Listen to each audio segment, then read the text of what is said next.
Hi, folks. You are watching and listening to Sipping Off the Cuff, Tequila Aficionado's Sipping Off the Cuff on all of our channels and networks. I'm Mike Morales here in the heartbeat of the San Gabriel Valley of Southern California. That gentleman out there is Rick Levy at the ass end of the San Pasqual Valley in Southern California.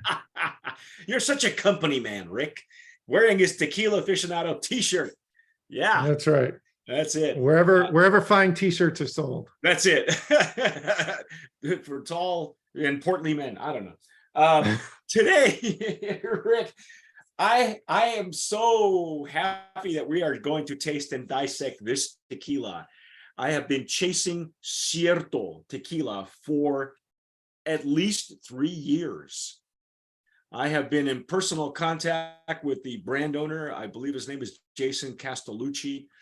I've been chasing this guy for at least that long, and finally got tired of chasing him, and the PR company came and asked us if we wanted to taste it. I said, sure. On their website, they say that they are the most awarded tequila in the world. And I'll tell you how they did this. I get alerts every day, Google alerts for tequila, obviously, because it's my job, right? So every once in a while, I'd see Cierto won this award, and Cierto won double platinum on this award. But I'm looking at, no one's ever seen the bottle, and no one's ever seen the juice. It has been entered. I can even tell you, I tasted the juice in a blind tasting that I was a judge at, and that tasting shall remain nameless because it was a goat rope. But anyway, it was a blind tasting. It was very similar to how they do the Monterey Bay, where they send you out the little samples, and you grate them and on a 100-point scale. And the tequilas and mezcals were kind of blah. And then there was this one that just blew the doors off of everything.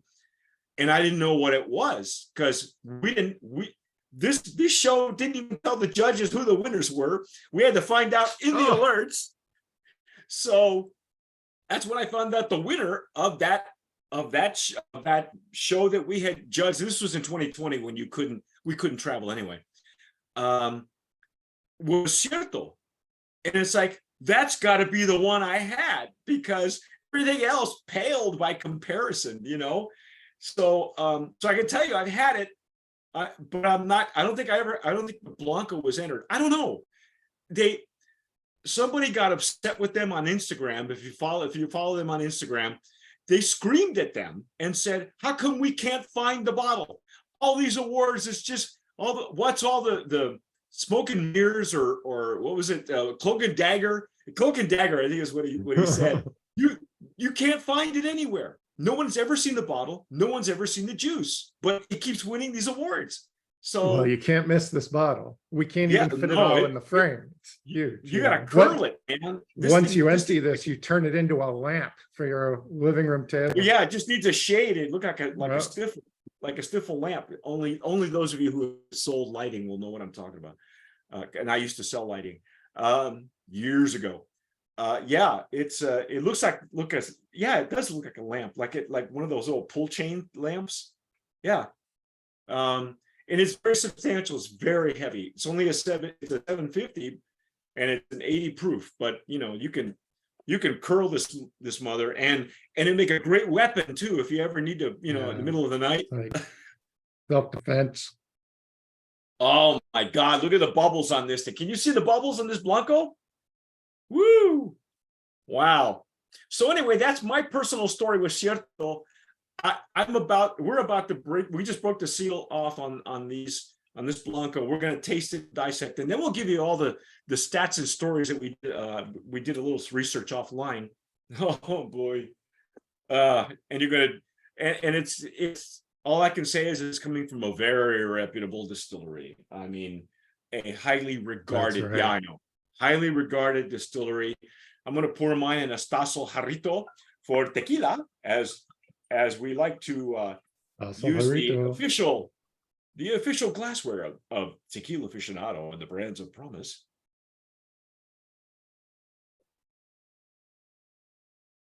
Go ahead, highlight it, Rick. Go ahead and that it looks beautiful in your camera. Yeah. Wow. My hand's not too steady today. This is shiny. It's shiny, man. It's luminescent. It's glorious, and the legs and tears. I mean, it's just going to coat the glass nicely. Wow, there they go. Holy cats. And again, we look at three. Oh, there you go. We look at three different facets. That's going to blur it out. We look at, of course, the visual, and then the nose, the aromas, and then the flavor is our Oh, look at those tears. They're beautiful. Oh, they look great in your camera. Holy cow. Yeah, this is really gorgeous on the glass. And what we're looking for, folks, is not just the legs and tears. What that is a harbinger of what the mouth feel, what the structure is going to feel like in your mouth. You already nosed it. We nosed the cork. It's awesome. Oh my God. Oh my God. Oh my God. Oh my God. Oh my God. Yeah, this distiller does really interesting things. Yes, he does. We'll reveal that shortly. If you've never seen this tequila, like us, I mean, we may have tasted it, but we've never seen it until just now, until it was delivered to us. This is my first time. I have not tasted this yet. I have read about it for at least 3 years, chasing this ghost until finally the ghost chased us. So I don't know. Truly off the cuff for me. Wow. I do collect the distiller's other work, but yeah, I've not had this yet. No, this is Virgin Rick. This is what you're looking at right now. This is Virgin nosing. Oh, it's delightful on the nose, and it's complex. It's just is this. What we're smelling, folks, for those of you listening to us on the podcast, at first I got this lemon lime kind of citrus, and then there's a residue of a memory that I have from one of their brands, and I'll give you that story a little bit later. And then there's something deeper at the bottom. It's got like 3 layers for me. I don't know what. I'd totally say that. You know, definitely the citrus is there, and then I'm getting like a little bit of anise, maybe some fennel. A mix of herbal and grassy notes, which is not what I would have expected. Can we tell them where the agave is from? Yeah, it's Highlands agave. It's a Highlands agave. And but these are estate grown Highlands agave. No, they're not coming from Tapatio or Ocho, but they've been doing it probably as long, maybe longer than Ocho, as far as separate fields, separate estates, separate ranchos, huertas, as we call them as well. It's delightful. It's just a great complex mix of notes, and then of course the agaves there too. Virtually no alcohol. I mean, you really got to dig in to get it. I mean, it's just so slight. It's just doing its job.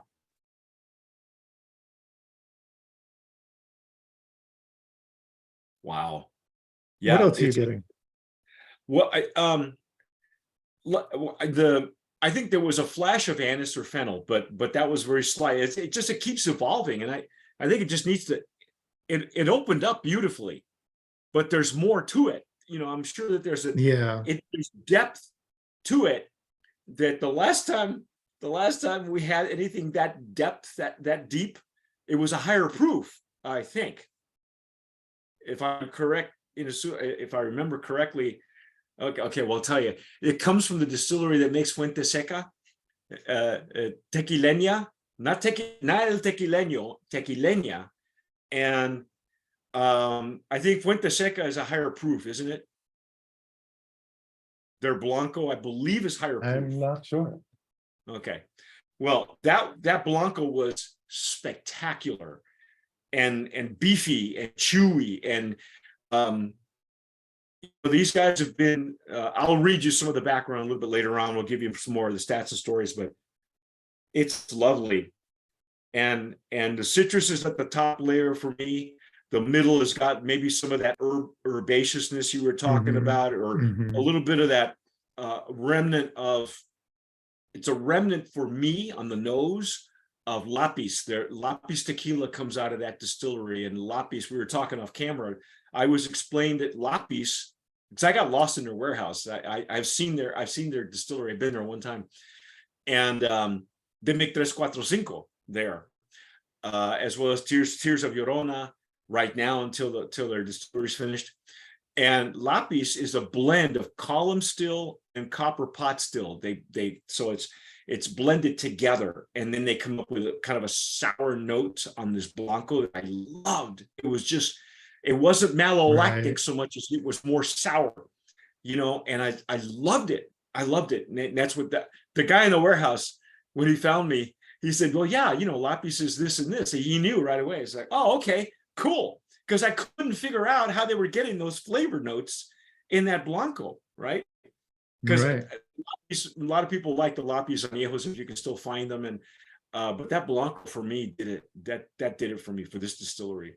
And so Enrique Fonseca does interesting things with the combination of column and copper pot, because it's like, I believe when he bought his distillery, it came with a column still, and he actually learned a good portion of his distilling craft from Scotch whiskey distillers.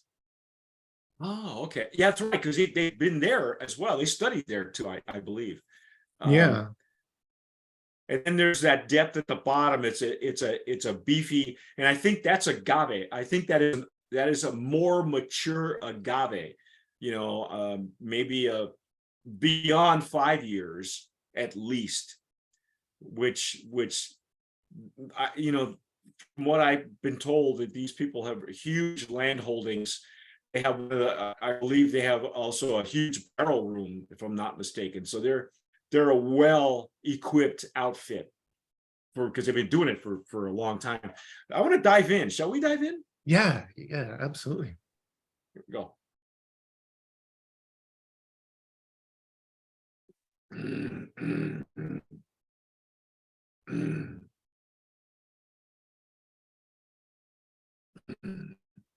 Wow. Only my first pass. In fact, I haven't had anything to eat or nothing to drink. My palate's clean. So I'm gonna dive, before I give any more opinion, I'm gonna dive one more time. But what a finish on this.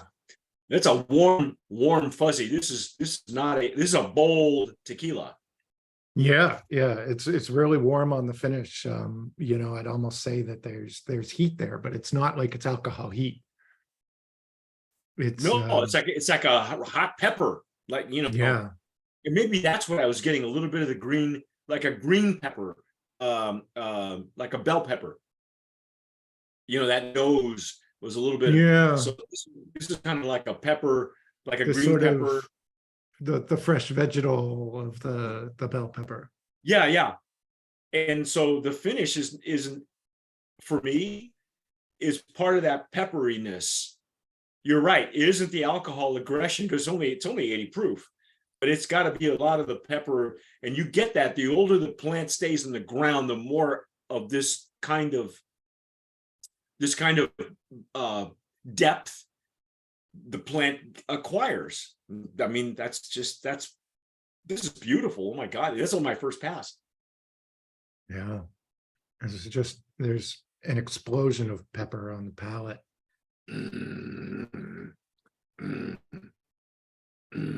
The flavors I'm getting on the palate almost seem like they're a little bit more muted than the nose. Yeah, because I think it's the pepper really takes over. It certainly does. The green it's green pepper, and then on retronasal, I am getting more of a depth, maybe some minerality,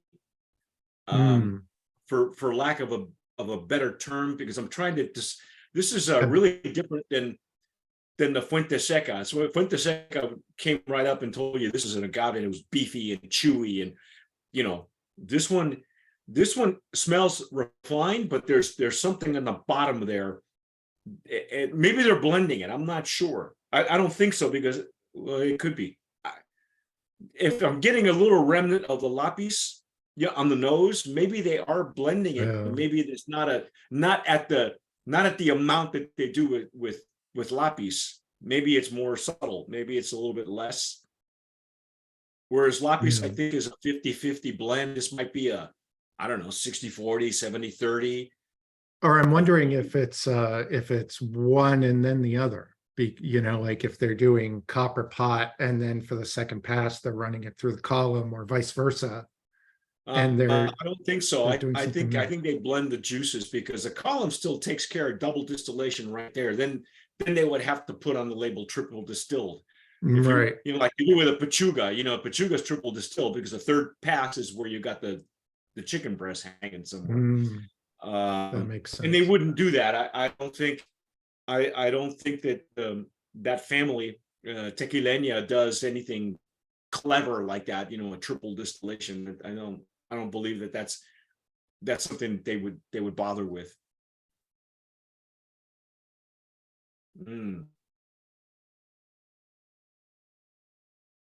I thought the texture was going to be a little bit heavier on the palate by the look of the legs and tears, but it feels light. The texture is light on the palate. It's it's obvious it's not coating or anything like that, but it's I thought it was going to be a bit more a thicker viscosity. Yeah. And it may be one of those where the more passes you have, the more it'll coat the palate, naturally coat the palate.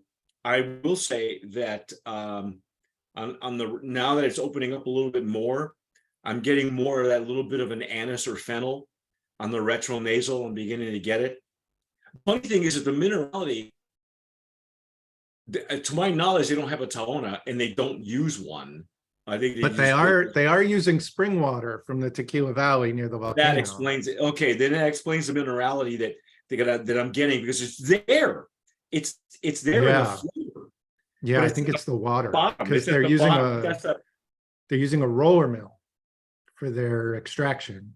So so any minerality would have to come from the water. Wow, what a finish, man! That thing is a warm fuzzy. Wow. Yeah. It's still bold. I mean, you're right. The viscosity isn't as thick as their Fuente Seca line, but it's no less bold, and that finish is just like with some, even in a Blanco, it'll come across as, maybe buttery or creamy, with the baked agave and what have you. But this, it's definitely the pepper up front, and then the minerality, and then I think after that, like on consecutive passes, I'm starting to get more of the herbaceousness and the citrus. Yeah, but it definitely leads with the pepper. The citrus isn't detectable on the intake. I get a slight sweetness, just ever so slight on the tip of my tongue, and then the pepper takes over. It overcomes everything. So you get like a real slight sweetness, and then boom, you get pepper. And now I have to retract what I just said, because now I'm on like my fourth pass and I'm starting to get some buttery baked agave. Well, so it's revealing itself in layers. Yeah, it's unwrapping itself. Well, yeah, she's like doing a striptease or something. Whatever this is, right? Again, this is Virgin Rick right now, so we're getting Virgin Rick at this point. Let me read you some of the ins and outs. So I'll let my first one open up. And we were sent a press release, which is nice by the folks from Cierto. Cierto Tequila officially launched on February 23rd. Well, yeah, but they've been winning awards since 2020. Okay, so No, again, no one's ever seen the bottle, no one's ever seen the juice, but it has entered every freaking contest you can think of, including the one I was in. Supposedly additive-free, true luxury tequila, and the most awarded tequila in history. I'll vouch for that because I've seen them put out press releases every single time. Having quietly been entered into spirits competitions over the past few years, see, and winning over 600 awards to date and counting. Cierto is made from hand-selected estate-grown agave in the Jalisco Highlands in Mexico. That is harvested at the precise moment. Okay, whatever that means. From the flavors that I'm getting, this is a mature agave. This is not something that they're harvesting at 4 or 5 years old, and they wouldn't. The agave is in hand cut, cooked slowly, and distilled in alembic copper pot stills and coffee column stills at the legendary La Tequilena distillery in the town of Tequila by co-founders Enrique Fonseca and Sergio Mendoza, 4th and 5th generation agaveros, respectively. Remember, all these great tequilas that we love, these families are agaveros to begin with. All right, that's their first love is the land, and secondary would be the tequila making. The expression. I won't read you what's going on the añejo or reposados or extra añejo. The full name is Cierto Tequila Private Collection Blanco. It says rested before bottling, whatever that means. It's just sitting in a silo, a stainless steel silo. It is smooth and fresh with a herbaceous aroma and imparts sweet floral and agave notes. Best enjoyed on the rocks or in a margarita. Holy cow! You want the MSRP, Rick, or should you break that to? I got a price on my end too at Old Town Tequila. It's not a price that I would be pouring into margaritas or dropping ice cubes in. No, this is not your ranch. This is not your regular ranch water tequila. Okay, no. Or this. Don't put this in a Paloma unless you can afford it. This is an investment for the shelf back there. This is an investment. The MSRP on this is $89. What's it? What does Zach have for? 85 at Old Town. Oh, no kidding! So it's like within $4 of the. Zach, it's at a cut rate price, $85 at Zach's. But you know what? For a beautiful example of what can happen when you have an agavero making your tequila. Yeah. And what when you let the plant do what it's supposed to do, and then you let the genius of those two guys put together a flavor profile like this, $85 to have it as an example of a prime tequila, I would do it. I wouldn't even think twice for the quality that you're getting. Yeah. Wow. It's it's a great example from that distillery. Yeah, and every time they come up with one, they're part of the Atotonilco lots that you see. I should probably tell. What is it? 1123. What's the number? 46. 1146. 1146. So if you folks have the Atotonilco 1146, again, another great example. Geez, this is fantastic. I can see why they were quietly entering every freaking contest to man, but it is very frustrating when you see the buzz and they put out press releases every time they win, and it's always within it's always I don't think they've ever won anything below a gold is to my knowledge. And you can run the search on Google and put Cierto Tequila and you'll see all the press releases come up, every single one, and they've all come across my desk. I've seen them all. After a while you get bored with them because it's like, come on. And I was in touch with the brand owner. Jason Castellucci is a brand owner. No one's ever seen him either. So it's a mystery. He's like the Howard. This is like the Howard Hughes of tequila. He exists. He's got these long fingernails, but you don't know where he is. But it's tequila that's in the jar. Honest. Yeah, yeah. No, it's real. It's real. This is as real as it gets. Spectacular. I'm not even gonna blink twice. Brand of Promise nominee in that Absolutely. Blanco category. I mean, it's almost, I know it's only 80 proof. They're not telling us much more about what they're doing with that Blanco, but it's almost a crime to put this Blanco up against anything that's been harvested at 5 years or younger, Oh yeah. Yeah. because it's so good. It's so good. But that's what we got. That's the information we have on the Right. Blanco, and it keeps And with opening it up. being, Now, it being single estate grown by the maker, it's, you can't even put it up against commodity agave, right? yeah, I would say like Ocho. And Mhm. I know this brand is still fairly new. Literally, a press release says we rolled it out on February 23rd, but they've won like 600, 800 awards.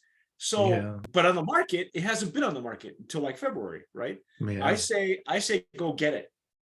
Go get it. Do what you can. $85, that's almost a steal for the quality that you're getting. This is almost $100 bottle of tequila. Well, yeah, I was thinking, it's like in terms of pricing, it's like the Fuente Seca Cosecha Junior. Yeah, exactly. You know, Right. if you if you were willing to get the Fuente Seca Cosecha for your shelf, then definitely go and get this and experience it. It's just the layers, the way it reveals itself. Well, now this is still our first pour, and I'm Mhm. now that I'm down to the dregs here. Now I'm getting sweetness on the side of my palate. More sweetness is revealing itself. The finish is still there, man. And I think the viscosity is revealing itself in the finish. I think that's what we're getting. And you know how it's not on the palate so much as it's in the finish, Yeah. because it's not the alcohol finish. Like, again, it's only an 80 proof, but this is a bold tequila with many, many layers. And you're right, Rick. No ice cubes, no Paloma. I mean, you could, Yeah. right? I mean, you could, but You even if you go could, to Vegas, if you've got the money to have this as your rail, sure, mix yeah, it. right. But But I, I don't even know what wholesale would be for something like this. $65. I don't know. Even then, you're still pushing an envelope. You're still, there's a glass ceiling for all of us, folks. And but this one raises the roof. So yeah. I'm sorry, I No, like digress. with this, I think rather than mixing, you'd be talking about more like what do you accompany it with? Oh yeah, what can you yeah. pair and I would even, it's bold enough to pair with a cigar, but yeah, with a meal, I think it would be spectacular. I don't know exactly Mhm. what meal that would be. Uh, Italian food's always safe. Um, Yeah. I don't know, calamari. I think I think it's so bold though. The dish would have to be as memorable, because this is a bold tequila. This is one of those. I Yeah. would say that if you were a chef to pair this with a meal, you're going to have your hands full, because this is Yeah. not shy And I tequila. think I think you'd be looking to complement that strong herbal component.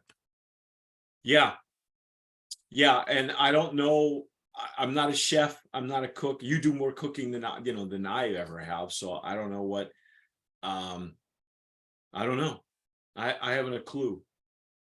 If you folks have been pairing your food with with tequila, maybe you can tell us. Leave a comment down below. If you're watching us on YouTube, hit the notification bell, give us a like. Subscribe unless you're afraid of commitment. Don't worry, we won't tell anyone.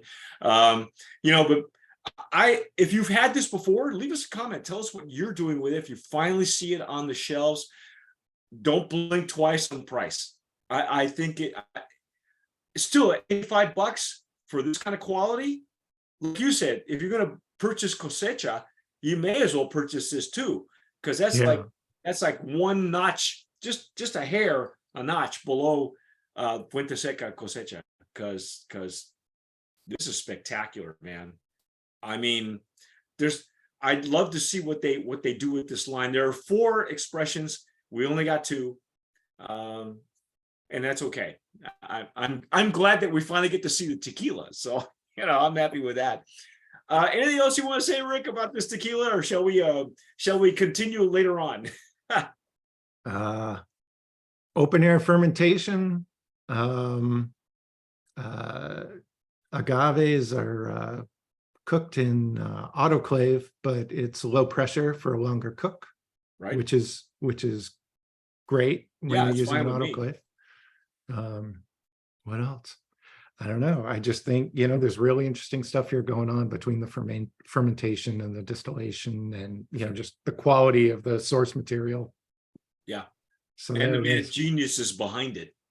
Right. I mean, these guys, and Enrique Fonseca is really known for his barrel work too. So when we get into the aged expression next, it'll be interesting. The distillery is known for having a very substantial variety of barrels, and probably the size of their barrel room. I think there's only one other family that may have a larger barrel room. The Centinela family, I think, has the largest. And won't he actually move his barrels between locations as well, depending upon what he's trying to go for? Yeah, he's crazy genius about stuff like that. I've heard that story too. I don't recall ever meeting them. I have been to the distillery. I may have met them. I mean, it was our first tour of tequila before there were tours ever done.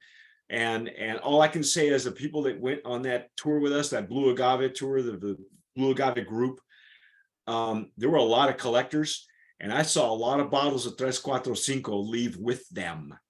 That was back in the day when you could carry your stash on airplanes with you. I swear to God, one of these guys had a sheet.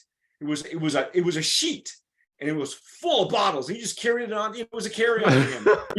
We didn't have, there was no limit to your carry-on. He had a sheet full of bottles of tequila, and you could hear him clanging when he was getting on the plane. So it's like, oh my God.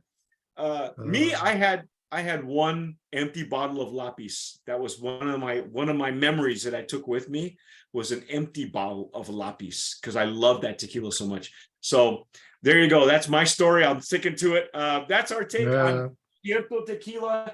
If you've had it, please let us know in the comments below. But stick with us, because we've got one more expression to go. And if you've had it, great. Let us know what you're doing with it, how much you're paying for it. And look at this, and look at the quality of the bubbles on this. There's no, it's just quality up and down. Anyway, that's our take. I'm Mike Morales here in the San Gabriel Valley of Southern California. That gentleman out there is Rick Levy, also in Southern California. You've been watching and listening to Sipping Off the Cuff, Tequila Aficionado, Sipping Off the Cuff, on all of our channels and platforms and networks. Please subscribe. Follow us on Instagram, Facebook, Twitter, YouTube, Rumble, and TikTok. We're not on either of those, but anyway, but if you find us, let us know, because I had no idea. And whatever you do, tomar sabiamente, sip wisely.